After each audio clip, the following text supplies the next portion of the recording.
year 2017 po.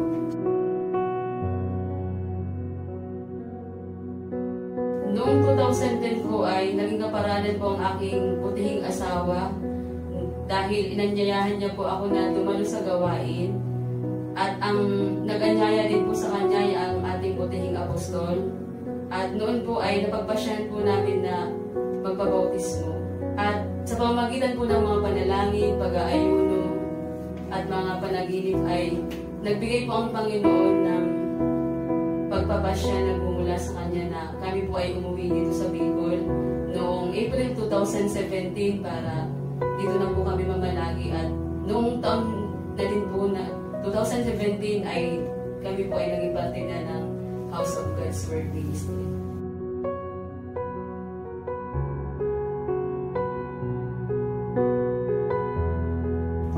Ang mga sanggap po na natutunan ko o nalaman para ako po ay manatili sa paglilingkod at tumagal ay una po sa lahat ay magkaroon ng personal na relasyon sa ating Panginoong Diyos. Pangalawa po ay pagsasabuhay sa mga pangangaral at pagtuturo ng ating mga fivefold ministry. Pangatlo po ay pakikinig sa o kaya pagsunod sa pangungusap ng ating banal na spirit, ng ating Panginoong Diyos.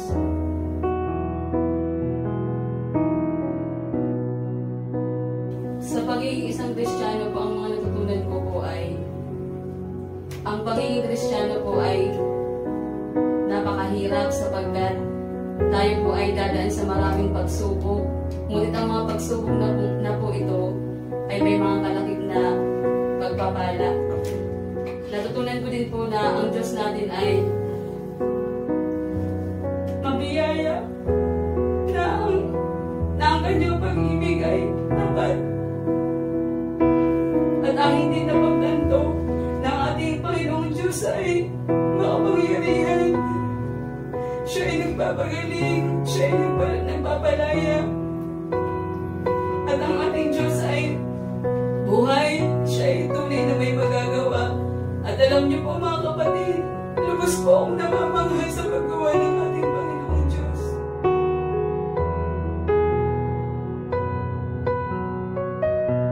Ang nagpapatibay po sa akin o nagpapalakas para manatili po ako sa gawain ay ang pag-ibig ko sa ating Panginoong Diyos at ang pag-asa po na malapit ko na po siyang makapiling. Amen.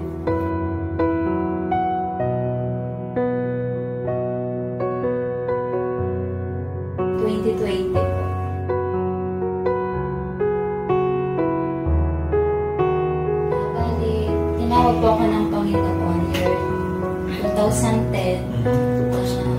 Bali, wala po kami noon inaatenan. Dati, tanda ko pa noon. Nung umuwi po kami sa Daconan del Gallego, merong sister doon na pumunta sa bahay namin. Nandun na ako sa gilid ng bahay. Binabahaginan niya yung nanay ko tungkol doon sa mensahe natin dito.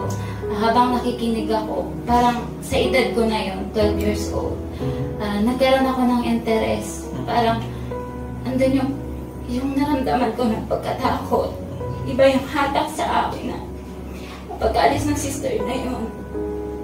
Parang sabi ko, parang ayoko maiwan dito. Ay, gusto ko ng kaligtasan ng kaluluwa ko. Hanggang sa nag-usap kami ng nanay ko na try natin puntahan yun. Hanggang sa doon ko na nakilala yung dating pastor na si Kuya Joel. Nakinuhanan ng Panginoon. Tapos sabi ko na hindi pa nabubuksan yung talagang permanent na gawain doon dahil iilan pa lang yun. Hanggang sa mabiyaya ang Panginoon, nabuksan ng gawain na yung official 2010. Yun, nagpapasalamat ako dahil mula nung 2010, habang tumatagal ako sa gawain, nandun yung longing ko na magkaroon ng malalim na relasyon sa Panginoon at hindi ako binigo ng Panginoon sa biyaya niya. Although ang dami kong mga kahinaan kung bakit ako naging part dito.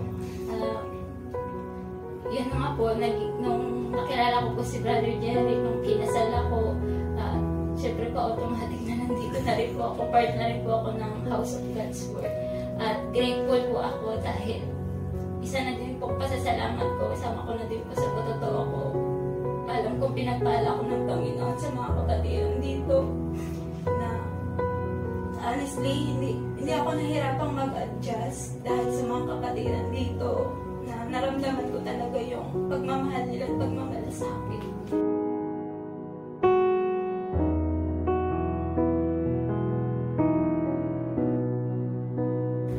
Unang-una na po doon yung pananampalataya, pag-ibig ko sa Panginoon. Pangalawa po, kung paano yung pagpapakumbaba, kung paano magtiis sa lahat, at kung paano ibigay yung mga kapatiran unconditional. Actually, marami akong natutunan since death na yung mula kabataan hanggang ngayon, lalo na po ngayon, iba na yung nanggaling ka sa paglilingkod bilang kabataan, nagagawa mo yung mga bagay na kumbaga nakakapakinig ka talaga ng maayos o malaya kung compare ngayon. Pero masaya po ako sa ngayon. Ngayon po masasabi ko na nasa ibang level na ako. Nagpapasalamat ako sa Panginoon kasi nandun yung pagtuturo niya sa akin kung paano i-handle yung mga bagay. Isa na din po dun yung pagpapasakop ko sa aking asawa. Napakaraming tinuro sa akin ng Panginoon na ibang level na yung buhay ko ngayon, na may anak na, kung paano maging mabuting asawa at anak sa pamilya ko.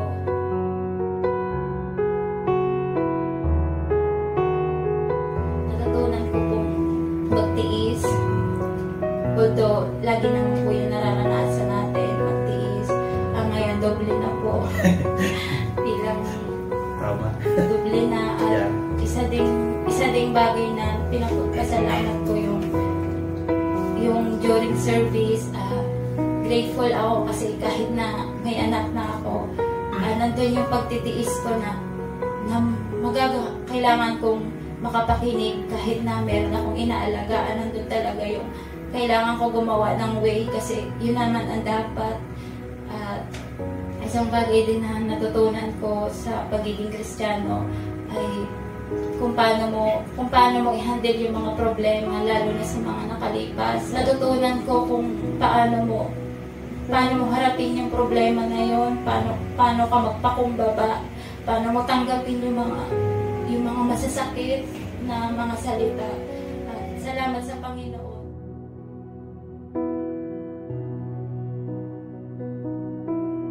Nauna na po doon yung mga salita ng Panginoon, kanyang mga pangako, at higit sa lahat yung pag-ibig niya sa akin, pag-ibig ko sa Panginoon, sa kanyang mga salita.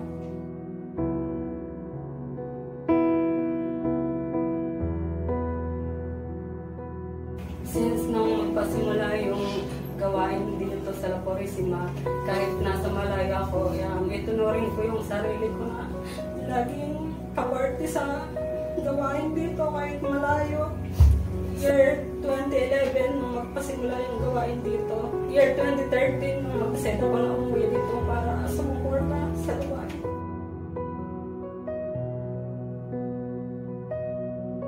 Siguro, kung paano ako tinawag ng Panginoon na naging malaking parte din yung mga magulang natin, sila mama na ipinanganak tayong believer na, pero hindi naging madali kasi kahit gano'n, kumbaga,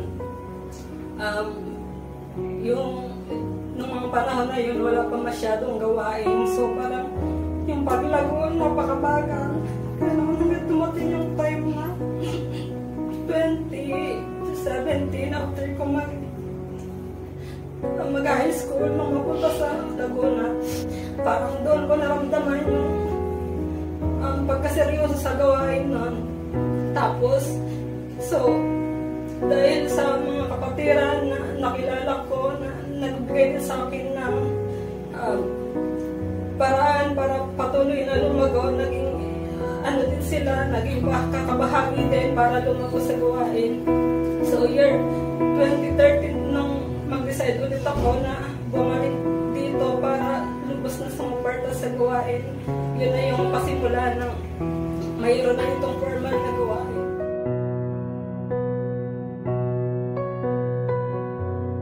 Una-una talaga, yung pag-ibig natin sa Panginoon, na dapat huwag mawala yun. Huwag tayong manlalamig. Kasi sabi nga sa preaching, walang mahirap sa isang taong umiibig sa Panginoon.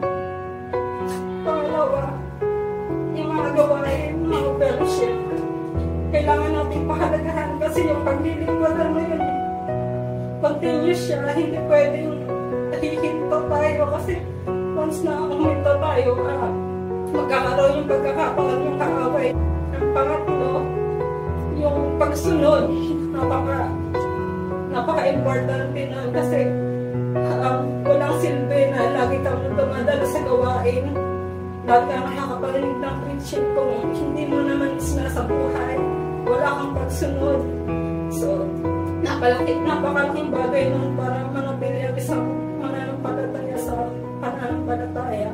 Pang-apat ay yung kagalakan. Nawa yung kagalakan natin, panatilihin natin. Kasi lagi ako, pinipray ko lang sa Panginoon, Lord. Yung kagalakan ko, huwag daw alisin, huwag mong alisin sa akin. Kasi pag yung kagalakan mo nawala, mahihirapan ka makapagpatuloy talaga. Panglima, sa pagpili, napakahalaga ng pagpili. Sa mga pagdesisyon, kasi naman, nakaraang panahon, siyempre, kailangan natin isa-alang-alang yung mga pagpiling gagawin natin. Kumbaga, kailangan natin na put God first ba, na kung mag-decision ka, ito ba ay makapaglalayo sa akin sa gawain, or dadalhin ba ako nito sa tama, or magdudulot ba sa akin to ng paglago sa gawain, parang gano'n lang mo i-consider yung magiging outcome ng decision mo. Pag-anim, huwag tayong tumingin sa tao. Kasi may time na pag sa tao tayo titingin, may darating yung time na baka sila pa yung katisuran natin. Baka tumating yung time na malamig tayo dahil din sa mga tao na kasama natin sa pananampalataya. Pang-pito, lagi natin ipagkatiwala sa Panginoon ang lahat ng bagay. Ang panalangin nandoon, yung pagdulog, pagpapakumbaba, napakalaga talaga lang. Kasi may mga pagkakataon na parang nahihirapan na tayo, kumbaga ay mga problema, pagsubok, parang gusto mo na pagpakalayo-layo mo na, pero sa experience ko, pag nararanasan ko yun, yung panalangin talaga yung nagdadala sa akin na nagbibigay ng kapayapaan, kagaan ng loob.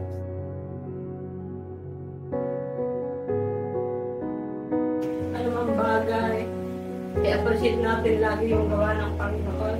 Lagi kong naisip, pag may mga pagsubok, God is always in control naman, kaya yun lang, kahit nahihirapan tayo, magpatuloy tayo kasi mas mahirap yung buhay na wala sa presensya ng Panginoon.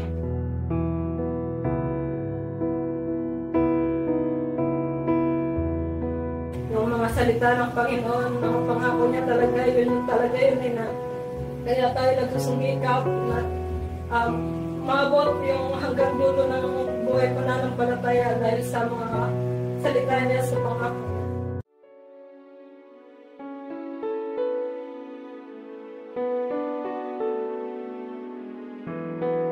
Year 2011. Okay.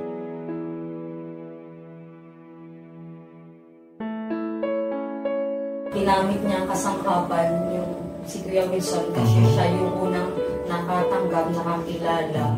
Tapos nung naghahanap ako ng trabaho sa Manila, tapos ako lang naiiwan sa bahay, may madami na itong books ay mga spoken word, tapos prophetic revelation book by Rotterdam. Tapos wala naman akong makausap, ginawa ko, nagbasa ako ng mga spoken word. Doon ako nagsimula na yung parang na magtanong kasi kahit nung ano ko na kahit may mga nababasa ko na against Catholic kasi masasabi ko din na as a Catholic, parang devoted din ako. Lagi din ako na nagsisimba sa Katoliko, nagro-rosary, tapos nabubuo yung simbang gabi, tapos during school, kasi malapit yung simbahan sa sakayan pa uwi. Lagi akong dumadaan sa simbahan para manalangin.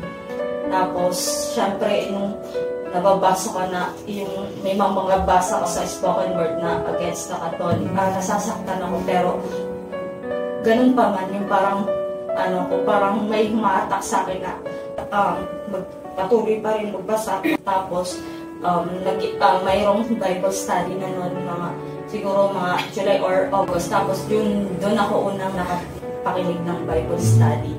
Tapos yung nagkausap siguro si nanay, tapos si Mayrina na naghahanap ako ng trabaho. Tapos sabi nila, doon ka na lang, doon ka na lang dyan ka sa doon ka na lang sa Laguna maghanap ng trabaho sa electronics o kaya noong una alangan pa ako kasi hindi ko pa naman close noon sila Antas, Sister Rosalie. Malaki yung purpose doon yung napunta ko doon sa Calamba. Tapos nung doon ako sa Calamba, naalala ko noon na si Brother Dean, one-on-one akong Bible study. Tapos may mga time na ginigising kami na para mag-prayer, mga alas 4 ng umaga. Tapos sinama na ako ni Brother Dean doon kila Brother before Bible study. Nung una akong maka-attend doon sa regular Sunday service doon kila Pastor June sa Calamba. Pero yun pa rin parang observation pa lang ako kung ano yung mga gawin ng mga kapatiran doon. Tapos yung unang naalala ko na yung pangaral niya about the eagles, kung paano yung kung sa physical appearance ng eagle, para lalo pa siyang gumaganda after na magpalit siya ng balahibo. Tapos yung tuka niya parang sinusubsub niya dun sa pato para maputol pa. Pero sa final naman mas lalong gumaganda yung katangian ng as an eagle. Nabaptize ako noon mga ilang weeks lang. Sa sarili ko pa lang noon, alam ko talaga, nung pag-uwi ko pa lang nila, gusto ko na talaga magbabaptize noon. Baptize na yun sila, nanay, si Kuya JR, tapos si Ed. Kaso, hindi pa na nagbabaptize si Kuya Ryan, kaya hindi din dito ako nabaptize, kundi doon sa San Pedro. 2011 din, September, Wednesday noon, siguro mga second week nun ng September. Actually, nakahanap din ako ng trabaho, pero natigil din doon dahil pasmadod yung kamay ko. Parang nahiya din ako mag-continue sa trabaho kasi yung sa kalain ako, para ako nagiging pabigat doon sa kaya nag-decide din ako na tumigil. Tapos, pabalik-balik ako, pumupunta ako ng Calamba, tapos sa Cubao nun. Pero yung pag-attend ko, pagsama ko pa lang doon kila Sister Rosalie, Sister Anna, magsimba, parang the way yun, para maging at isa. Pag halimbawa nakapagtrabaho ko doon ako sa Manila, magiging at is na yung feeling ko na hindi na ako na sumimba doon sa San Pedro. Malaki din ginampanan yung San Pedro Church nung doon ako naninirahan sa Manila para magtrabaho. In the year of siguro mga 2012 noon, nung nag-end ko sa unang pabrika ko, pinasukan ko. Pero nakahanap din ako ng nakaipon ako ng mag-laptop kasi dito na din doon sila Sis Rosalie na nag-work online. In the year of 2016, yung dito na talaga ako na mag-online ulit.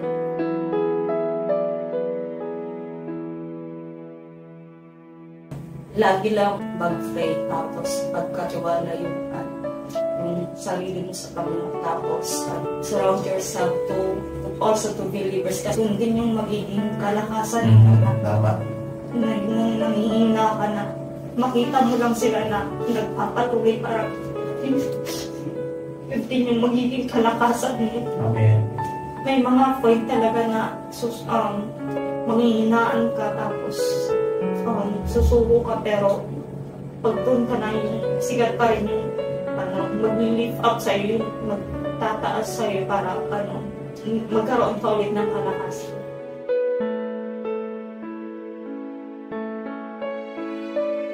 Hindi po madali, pero matutunan mong magtiis, magtiwala sa Panginoon, tapos ipagkatiwala lang yung buhay mo na kahit parang against, hindi mo na maintindihan, parang na lang, titiwala ka talaga sa Kanya na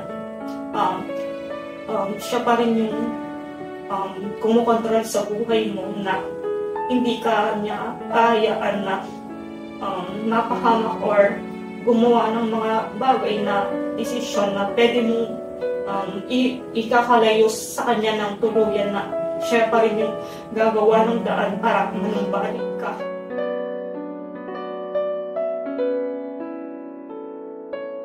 Laging manalangin, regular na pag-attend sa gawain, kasi kahit may mga panahon na nanghihina ka, tapos may mapakinggan mo yung preaching, yung Bible study, yun yung magpapalakas ulit sa'yo na mga pangako niya. Yung masasabi mo din na God is so faithful, na mahal ka niya talaga yun.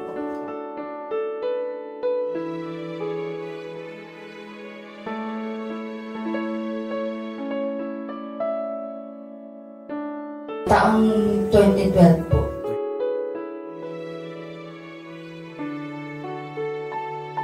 Bata pa lang po ako. May tanong na talaga sa aking isip na ba't kaya may ibang tao na nagsisimba sa ibang church, hindi sa Katoliko. Tapos po, bakit kaya may pagkakaiba-iba yung relihiyon? Nakilala ko si Brother Gian. Hanggang sa naging kami. Tapos, year 2012, doon po nag-start po siya, nag-share po sa akin ng salita ng Diyos. Lagi niya po akong sinisharean nun.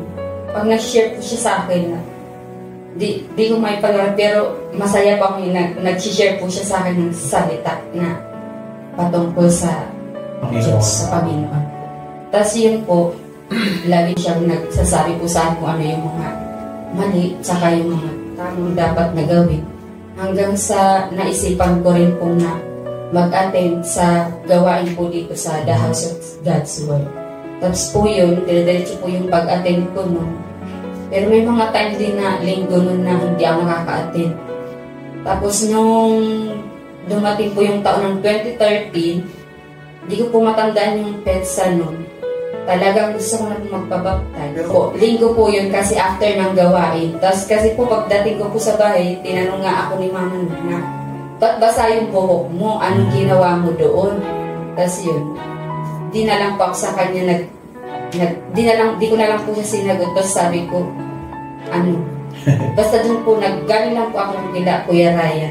Pero narigits na niya, may nangyari na nagpabaptize po ata. Nagagalit pa nga po siya nun. Pero sabi ko, wag ka na lang na magalit. Kasi para kay Lord naman po yun. Tapos yun. Tapos di na siya nagsalitaan. Kasi naisip niya rin siguro na kay God naman yun. Wala namang masama dun. Kaya yun, nagpatuloy pa rin po ako hanggang sa lumipas po yung mga taon na kahit na madaming kontra. Pero nandun yung isip ko, yung puso ko na gusto kong umatin at makapakinig ng mga salita ng Diyos dito po sa The House of God's Word.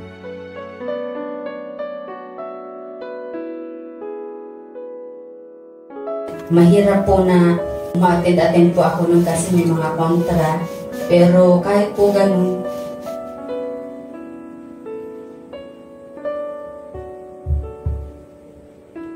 sige lang.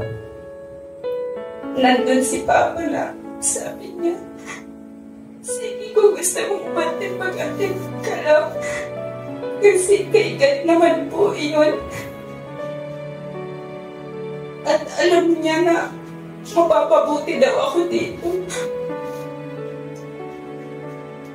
Kaya isa siya sa sangkot na nagpalakas po sa akin. Isa siya sa naging instrumento. Instrumento na inan sa akin ni Lord. Kasi kahit kontra yung mama ko, nandun siya. Tapos, lagi lang pa ako na nagpipray. Tapos, gusto ko rin nga po silang i-share. Kaya lang sinang that time po, talagang ano siya. Kaya si Papa lang po laging nasisharean ko. Tapos, masaya din siya. Nakikita niya kasi na nagbabago din po yung ano ko, yung galaw ko, yung ugali ko. Iba kasi yung pag nasa Katoliko, yung may Diyos sa iyong buhay, may salita kang na pinanghahawakan. Lagi lang pong magtiis. Pag may mga problema man, mga pagsubok na lagi po akong nagpapatugtog ng mga worship song of Biology at isa rin po yun na. Sabi ko nga, baka ako din ako makapagati, pero nandun siya nagsasabi sa akin, hindi pwede, dapat umatid ka. Huwag mong isipin yung ibang tao, kahit na magalit yung iba, basta lagi ka lang magpatuloy. Tapos yun, pumapasok sa isip ko na, kasi sigat naman yun, hindi naman yung ibang, hindi dapat mas anuhin ko yung ibang tao, dapat si Lord lang. Nandiyan si Lord, magkaroon man ng mga pagsubok, laging isipin na unahin natin si Lord kasi after nun, nandun yung way, nandun yung sagot kung ba na dapat unahin natin si Lord.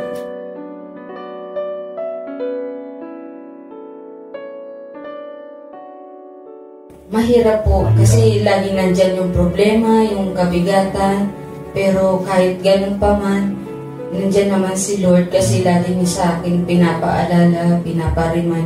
O kaya sa the way na mapaalala niya, may mga tao o may salita akong mapapakinggan lalo na sa mga verse.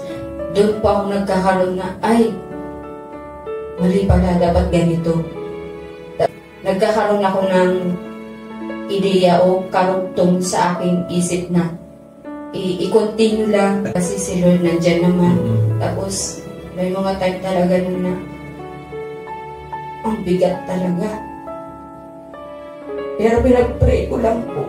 Pray lang. Lagi kong pinapatugtog lang yung worship. So tas bigla na lang magiging think positive ako. Bigla masaya na ako. Tas yun. Tas isa na din po dyan yung instead na makihalubilo ka dun sa mga hindi naman believer, hindi natin kagaya natin na mananampalataya. Huwag ka po dun makikisama kasi doon talaga yung kasi na-experience ko yun ang dami. Kaya instead na ganun, mas magandang makihalubilo o makisama o maging friend, maging family mo na din yung mga kapatiran mismo kasi nandun nanggagaling yung love, pagmamahal sa Diyos, yung sharing nyo, yung caring nyo. Nag-share kayo ng mga salita na mula sa Diyos, tapos nagkakaroon ng, andun din yung bonding.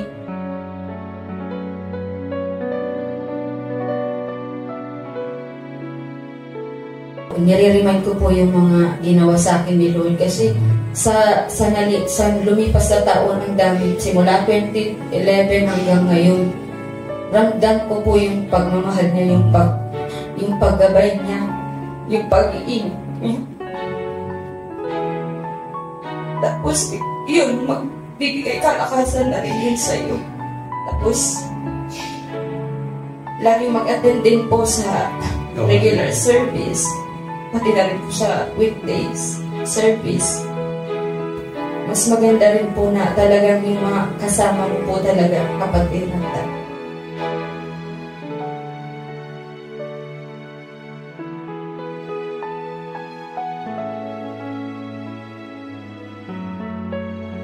year 2017.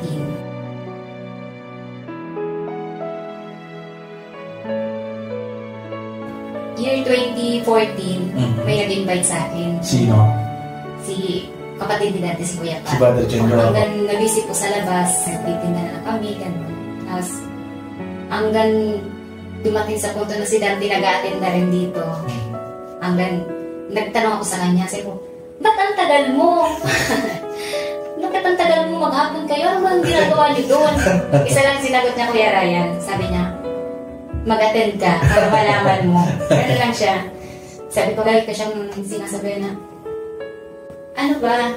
Ganyan pa talaga? At ganitong oras? Tanong ako. Sabi niya, ang mabuti ngayon yan, mag-attend ka. Kasi sabi niya, ako ngayon, kahit pa paano, bagwal pa rin din niya. Kasi parang nag-backslide din si Dante eh. Tapos sabi ko, sige try. Sabi ko, try ko. Tapos nung linggo na yon 2017 na, sabi niya, oh, gising na. Oh, nang-base ka na, ganyan. Sabi ko, sige. Sabi ko, may tinaya ko dyan ng palda. Sino natayin siya? Ako. Ay, ikaw. Tapos yung pag-attend namin, tama-tama, yung ikaw po yung preaching nun, ang natapik mabot sa pananamit. Talaga yung, nakagano talaga kasi, ay, ako ata. Pero, sa akin naman, para sa lahat naman yun, ako. Kaya, pero talagang may kumurot talaga sa akin na, ay, nakakaya yung damit ko. Tapos nung hanggang doon, nagtuloy-tuloy na ako. Tapos hanggang nag-decide pa ako nagpabautismo nung, kung hindi pa ako nagkakamali, March 2018. Yun po. Tapos hanggang ngayon na po.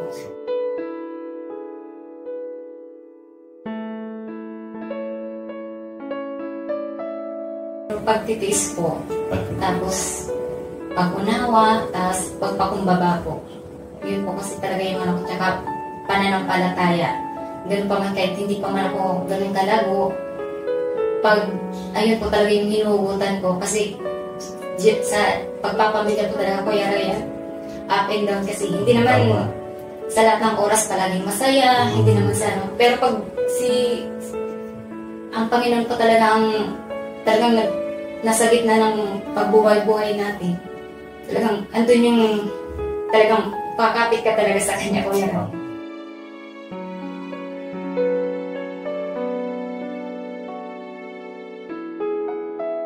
Magtiwala lang po talaga sa Panginoon. Lahat ng bagay, lahat ng problema, solusyon, si Lord lang talaga makakagawa nun. Kasi, kung sa atin lang talaga, talagang wala. Talagang babagsak, manghihina, di lang isang tao. Pero pag andyan si Lord, talagang diyan ka huhugot sa Kanya eh. Kasi pag may problema talaga, Kuya Ryan, iiyak ako. After that, mananalangin sa Kanya. Kasi ko, Lord, tulungan mo po ako. Tapos pagkatapos nun, wala na. Pagkatapos parang iyak, parang wala nangyari.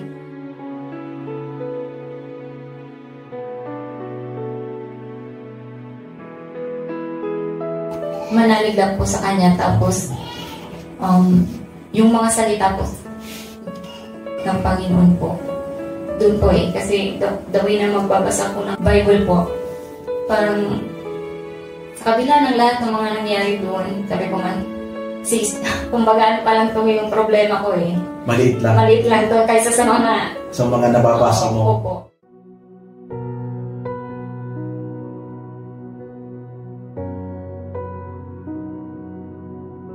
Naging part ako ng HGW taong 2011, yung pasimula mismo nung baga matindi pa format, pero yun yung masasabi ko na naging parte ako.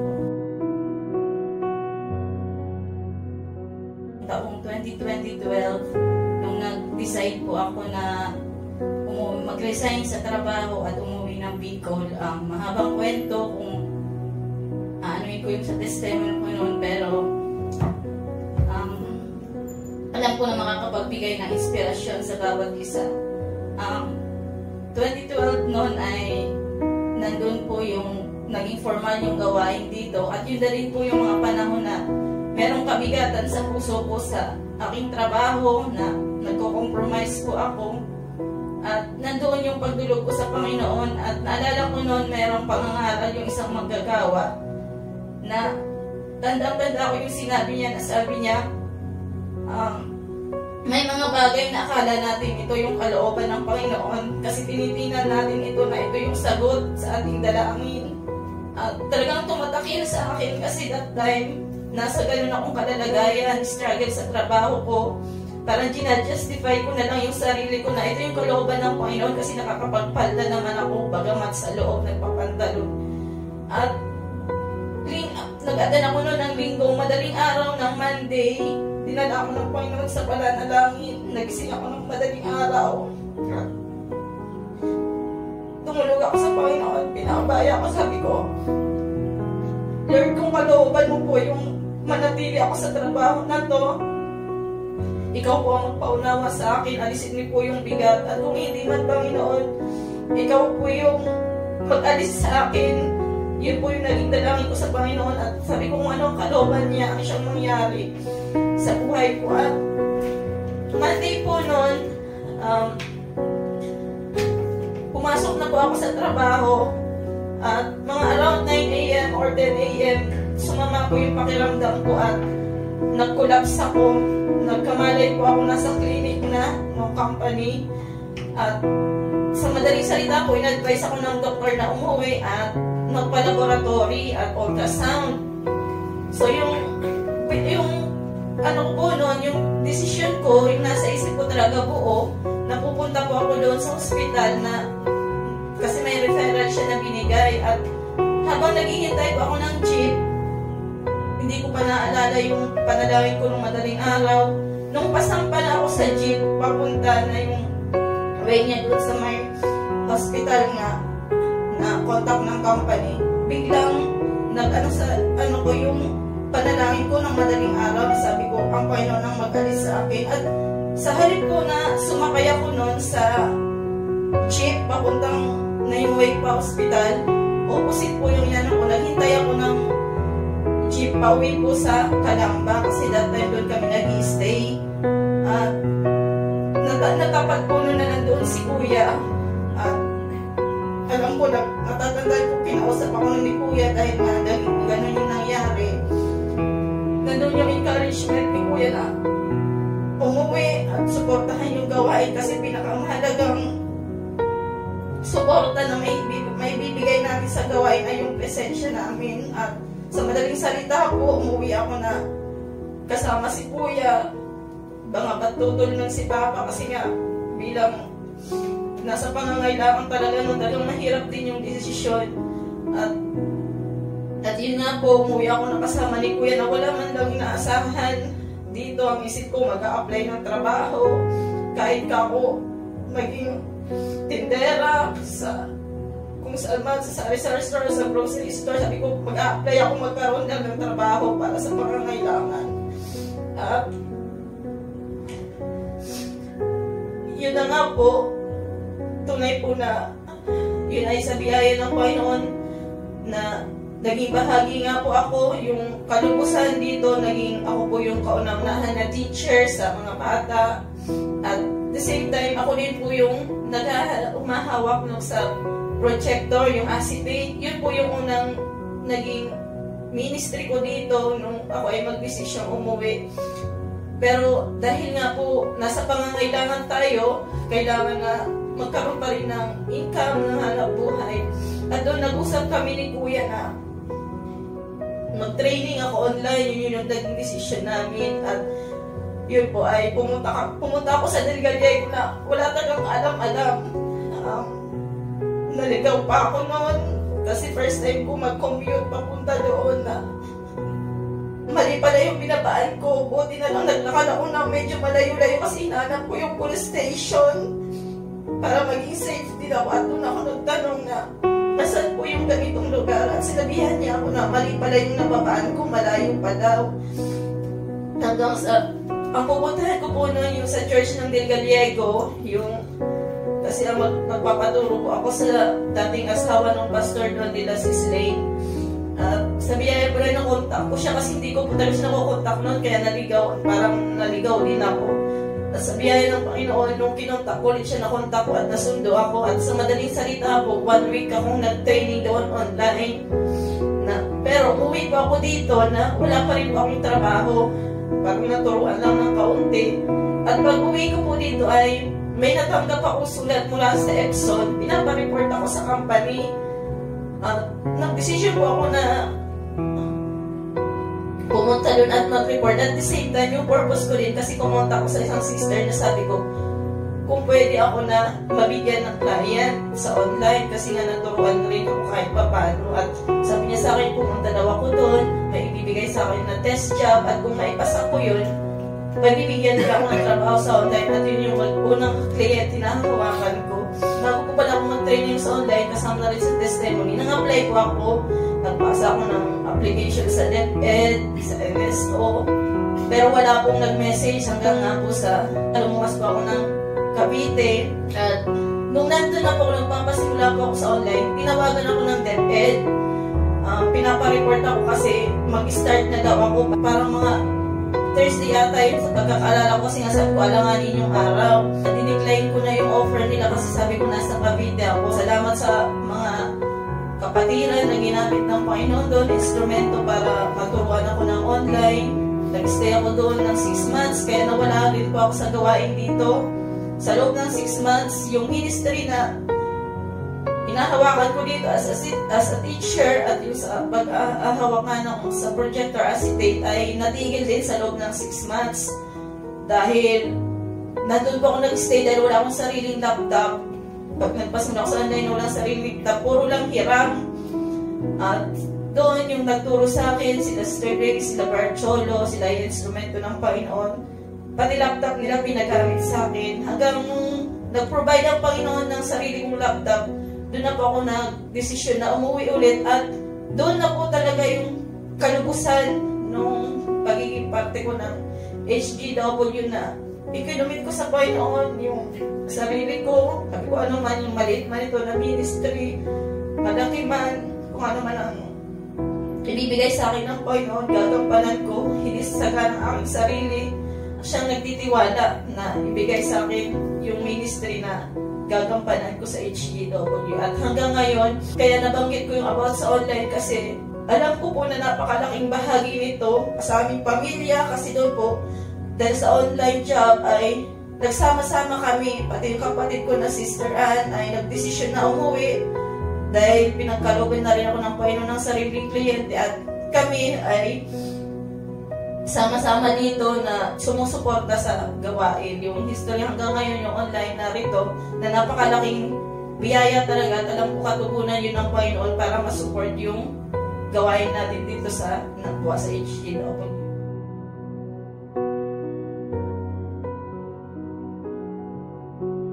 Unang-una po yung pagkilala sa kalooban ng Panginoon. Isa po yun sa talagang na ano po na parang nandun tayo sa lumalakad tayo na may pagkaunawa sa kalooban ng Panginoon, bagamat hindi 100%, pero may nauunawaan ka. Yun, number 1 nga, pagkilala sa kalooban ng Panginoon. Pangalawa, yun po yung pagtitiis, kasi ang daming pagsubok pa rin na mararanasan. May mga may encounter ka, kailangan yung pangunawa. At pangatlo, napakahalaga po na hindi tayo titingin sa kapwa natin mananampalataya, lalo na sa mga manggagawa, kung ano man meron kahinaan sila. Huwag natin titingnan yun kasi kung doon tayo titingin, pwede tayong madala sa pagkatisod or pagtalikod sa gawain ng Panginoon. Pang-apat, napakahalaga po na nandun po yung pagtitiwala natin sa Panginoon. Napakahalaga rin po na meron po tayong tiwala sa mga manggagawa na inilagay at ginagamit ng Panginoon sa ating iglesia. Yung respeto dapat nandun sa kanila. At yung panglima, magpatuloy lang, ano man pagsubok at pagkadapa, magpatuloy lang sa paglilingkod.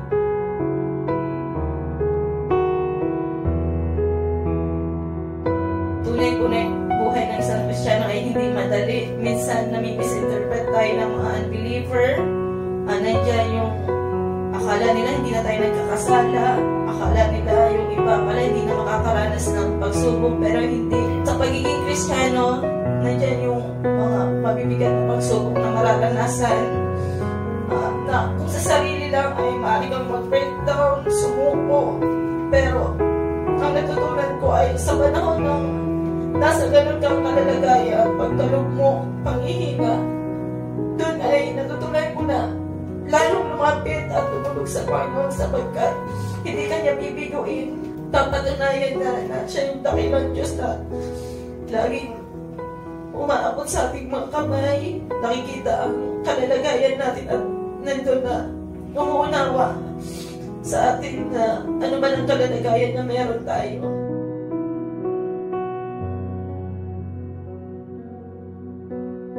Unang-una po yung kanyang mga salita, napakahalaga po na may pagkaunawa sa kanyang mga salita.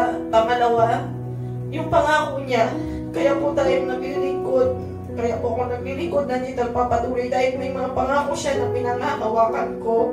Pangatlo ay yung nangagawa niya sa buhay ko, yung mga personal na karanasan ko sa kanya, yun talaga yung mga tinitingnan ko na sabi ko, maraming bagay na ang ginawa sa akin ng Panginoon sa panahon na minsan nanghihina ako, lumadalas ng pagsubok.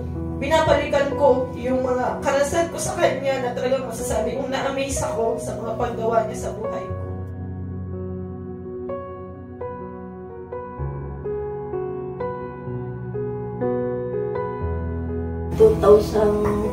Ako na desisyon na umatin na dito. Ang ginawa ko muna, hindi ako naniniwala sa mga sabi-sabi. Nagbasa muna ako nung kay Brother Branham. Na halos natapos ko yung libro. Bago yun, nag-desisyon na ako na amano na ako. Pagpapautismo, Maten. Okay, so 2012 po pala.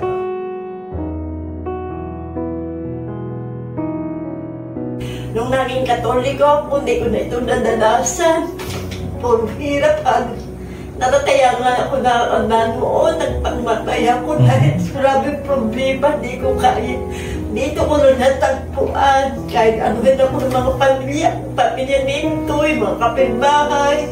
Inaano kami, kaya kami daw naghihirap dahil nagsamba dito. Sabi ko, di ko sila pinapansan. Yan, sabi nila, kaya kami kuno ganyan dahil tinalikuran daw namin yung dati namin sinasama, pero sa puso ko, dito ang ano ko, yung talagang nagpapagaan sa aking puso.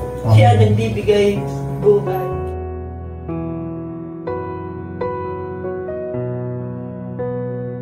Nagtagal ako dahil alam ko ito ang tamang daan sa katotohanan. Dito ko nadama ang kasayahan. Dahil nung ako bata, di ko ito naranasan, kaya nga ako nakaisip na magpamatay. Pero kaya ako naghihirap, puro problema sa pamilya ko. Dito ako nakadama ng kasayahan.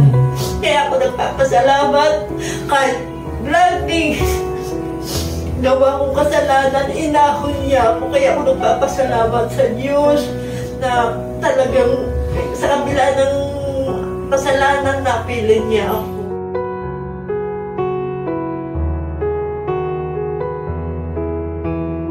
Naano ko yung tamang daan talaga, na yung paggawa ng kabutihan, yung sa pananamit, sa pagsasalita, nadama talaga na talagang lagi ako masaya kahit may problema. Dito ko natagpuan, kahit ako inaano naman kung umalis na ako, pero sabi ko, dito ako talagang nakadama ng kasayahan.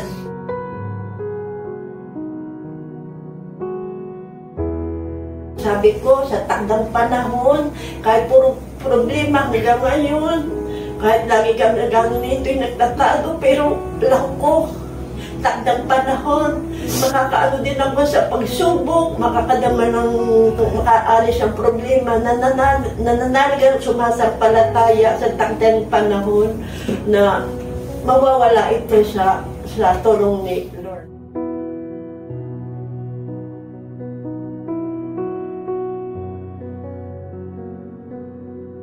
Noong August 21, 2012.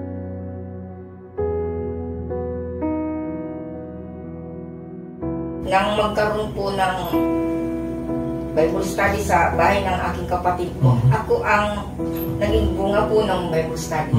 Doon talaga naranasan ko na kabutihan ng Panginoon.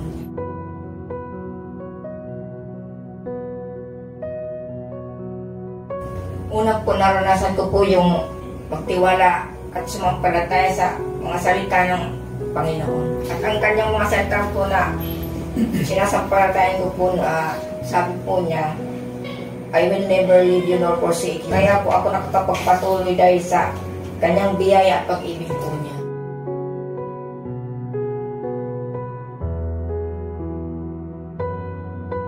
Natutunan ko po ang ipagkatiwala sa kanyang aking buhay, yung pagpapakababa po sa kanya.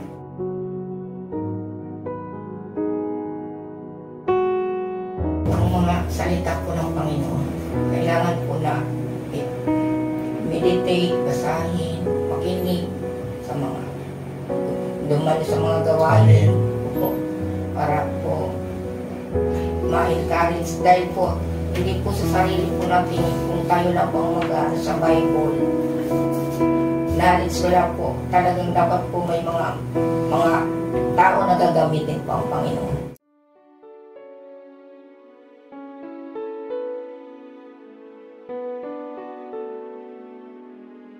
Ay, 2013. 2013. Pero na-baptize mo kami 2014.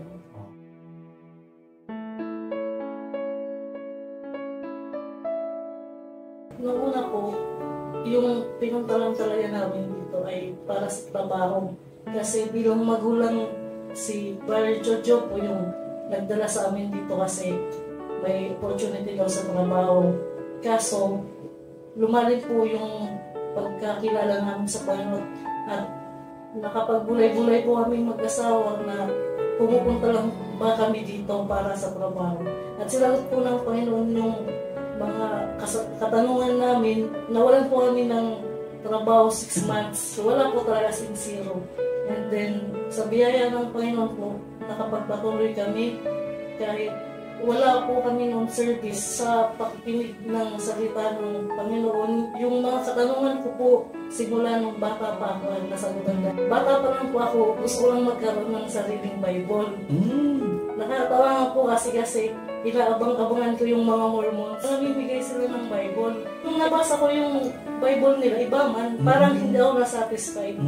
Tapos, nang hiram po ako sa classmate ko nung gusto ko yung makapal na Bible.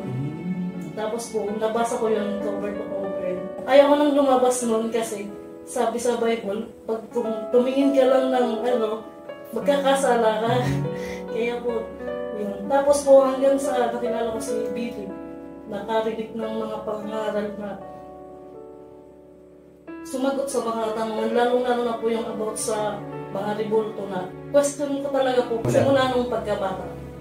Lalong-lalo na po nung nalaman ko, may best friend pa ako nung elementary, si Sarah Karumba. Na-amaze po ako nung tinanong ko sila, Sister Ann, nakilala pala nila.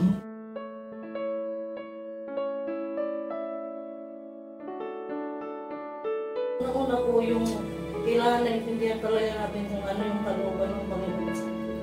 At ikalawa po yung pagiging prayerful po para kahit nangihina tayo, yung guidance pa rin ng Panginoon at yung kalooban ng nasusunod. Tapos po, pagiging matiisin talaga.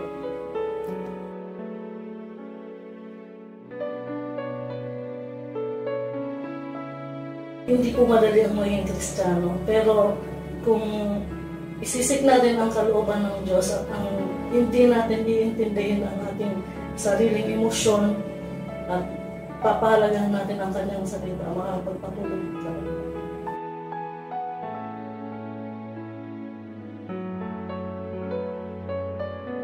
Ang pinangahawakan ko po yung kanyang mga salita, ang kanyang mga pangako na kahit anong paghihirap natin dito sa mundong ito ay hindi matutumbasan ng kaligayahan kung ano makakamtan natin.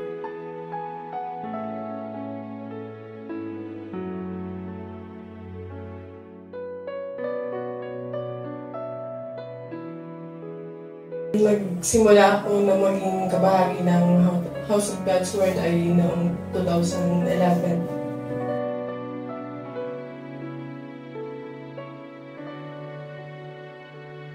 Simula po pagkabata ay manampalataya na po talaga ang mga magulang ko mga message, nasa message na. Pero naging kabahagi ako ng House of God's Word ay noong nag-desisyon ang aking asawa, si Brother Ryan, na umuwi kami dito sa 2011.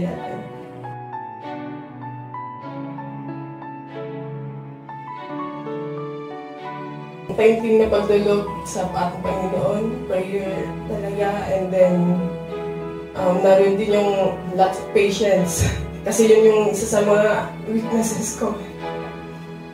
And then humbleness din kasi isa din sa mga hindi magandang katangian na meron ako.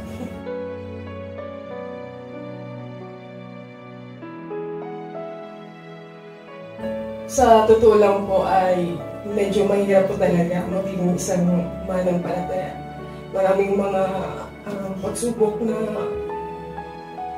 mga dumarating. Lalo na nung mga panahon na nag-desisyon na aking asawa na umuwi kami dito sa Bicol.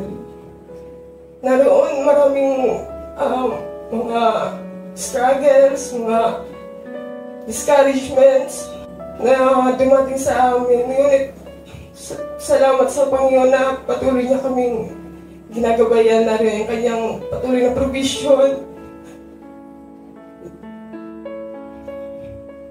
Lalo na sa mga panahon na yun na nagpapasimula pa lang yung gawain sa dakong ito. Maraming salamat din sa mga tao na ginamit niya, kinasangkapan niya upang mag-provide yung pangailangan namin ng mga panahon na yun.